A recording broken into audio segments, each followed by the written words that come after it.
Assalamualaikum warahmatullahi wabarakatuh. Perkenalkan, saya Selvi Francisca, NPM 222600162. Saya dari Keperawatan 6B dan rekan saya. Perkenalkan, saya Ana Supriyani dari Keperawatan 6B dengan NPM 222601004. Baiklah, di sini kami akan membuat video tentang perawatan penyakit menular pada keluarga. Baiklah, sebelumnya di sini saya akan menjelaskan terlebih dahulu tentang apa itu penyakit menular. Penyakit menular ialah penyakit yang disebabkan oleh mikroorganisme seperti virus, bakteri, jamur, atau parasit yang dapat ditularkan dari satu orang ke orang yang lain atau dari hewan ke manusia. Penularan bisa terjadi melalui berbagai cara, termasuk kontak langsung, udara, makanan atau minuman yang terkontaminasi, atau gigitan serangga. Adapun penyebabnya, yang pertama yaitu virus. Contohnya adalah virus influenza, virus Dengue, dan HIV. Yang kedua yaitu ada bakteri, contohnya bakteri penyebab TBC, disentri, dan kolera. Untuk yang ketiga yaitu jamur, contohnya ada jamur penyebab kurap dan panu. Yang terakhir yaitu parasit, contohnya ada parasit penyebab malaria. Baiklah, untuk penyakit menular yang saya ambil yaitu DBD atau demam berdarah Dengue. Sebelumnya saya akan menjelaskan apa itu DBD. DBD adalah DBD atau yang biasa dikenal demam berdarah adalah demam akut yang disebabkan oleh virus Dengue yang ditularkan lewat gigitan nyamuk Aegypti berkelamin betina. DBD tidak bisa ditularkan melalui dari manusia ke manusia, tetapi DBD dapat ditularkan melalui hewan seperti nyamuk, kutu, atau serangga lainnya yang membawa patogen. Adapun penularan DBD terjadi melalui gigitan nyamuk Aedes aegypti berkelamin betina yang sebelumnya telah membawa virus dalam tubuhnya dari penderita demam berdarah lainnya. Untuk ciri-ciri nyamuknya, ciri-ciri dan sifat nyamuk Aedes aegypti yang pertama yaitu berwarna hitam dengan bercak putih pada badan dan kaki. Terus hidup dan berkembang biak dalam rumah dan di sekitarnya. Kemudian hidup pada pakaian yang bergantung, kelambu, serta tempat gelap dan lembab. Yang selanjutnya yaitu menggigit pada siang hari. Dan yang terakhir tempat perlindungan di genangan air yang tidak langsung berhubungan dengan tanah. Misalnya seperti di bak mandi, gentong, drum, ban bekas, dan vas bunga.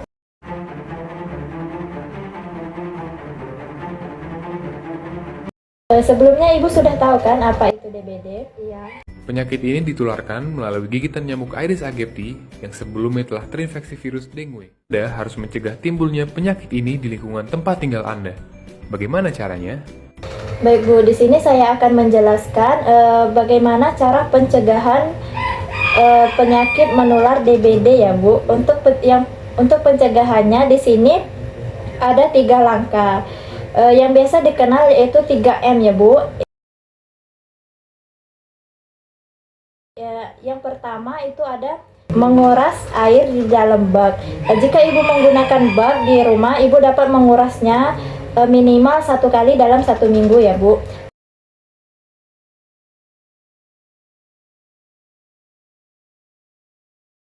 Untuk yang kedua yaitu menutup tampungan air Ibu. Jika Ibu menampung air, Ibu dapat menutupnya dengan rapat agar tidak dimasuki nyamuk yang membawa virus.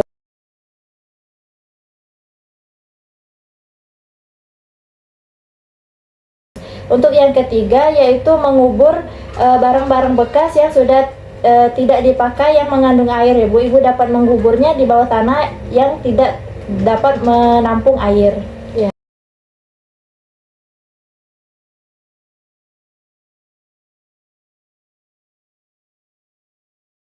Baiklah, adapun tanda dan gejala DBD, yang pertama itu ada demam tinggi mendadak. Biasanya suhu bisa mencapai 39 sampai 40 derajat Celcius. Biasanya 2 sampai 7 hari demam bisa naik turun. Yang kedua, nyeri tubuh, sakit kepala terutama di bagian belakang mata, nyeri otot, sendi atau tulang.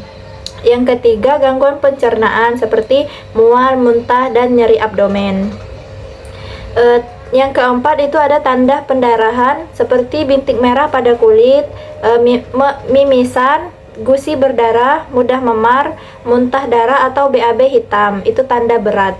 Yang terakhir, tanda bahayanya seperti feses kritis hari ketiga sampai kelima, demam mulai turun tetapi pasien terlihat makin lemah, gelisah atau sangat lemas, tangan dan kaki dingin, kulit lembab, jumlah urin berkurang atau jarang BAK.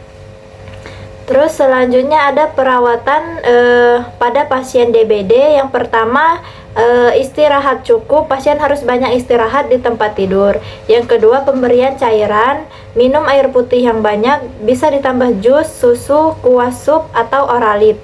Cairan membantu mencegah dehidrasi dan shock.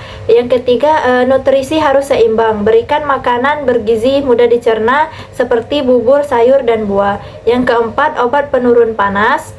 Gunakan paracetamol bila demam tinggi, hindari aspirin atau ibuprofen karena bisa meningkatkan resiko pendarahan. Yang kelima, pemantauan rutin. Catat suhu tubuh 2-3 kali sehari, amati tanda pendarahan, mimisan, gusi, bintik merah.